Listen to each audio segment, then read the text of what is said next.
डहरकी खां नदीम अली दायो जी रिपोर्ट आहे त मीरपुर माथेलो शहर में बदअमनीअ जी बाहि घटि नाहे थी। मीरपुर माथेलो शहर में चोरी जो हिकु नओं तरीक़ो ईजाद।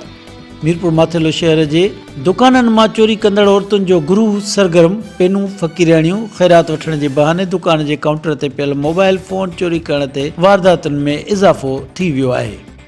पेनूं फ़क़ीराणियूं केतिरनि ई दुकाननि मां मोबाइल फ़ोन चोरी करे वयूं। शहर जे मुख़्तलिफ़ दुकाननि में ख़ैरात वठण बहाने दाख़िल थी हथ जी सफ़ाई सां मोबाइल फ़ोन खणी वञनि थियूं। वीडियो सोशल मीडिया ते वायरल थी वई। तफ़सील मूजिब मीरपुर माथेले शहर में बदअमनी जी बाहि घटि न थी। इन सिलसिले में मीरपुर माथेले शहर में चोरी जो हिकु नओं तरीक़ो ईजाद कयो वियो, जंहिंमें पेनूं फ़क़ीराणियूं ख़ैरात वठण जे बहाने दुकाननि जे काउंटर ते पियल मोबाइल फ़ोन चोरी करण जे वारदातुनि में पिणु इज़ाफ़ो करे छॾियो। जंहिं बैदि शहर में पेनूं फ़क़ीराणियूं केतिरनि ई दुकाननि मां मोबाइल फ़ोन चोरी करे वयूं। होॾां वरी शहर जे मुख़्तलिफ़ दुकाननि में ख़ैरात वठण बहाने दाख़िल थी हथ जी सफ़ाई सां मोबाइल फ़ोन खणी वञनि थियूं। मीरपुर माथेलो पुलिस पेनूं फ़क़ीराणियुनि ख़िलाफ़ कार्रवाई करण बदिरां ख़ामोशी इख़्तियार करे वरिती आहे, जंहिं सबबि शहर में ॾींहों ॾींहुं बदअमनी में इज़ाफ़ो थी रहियो आहे।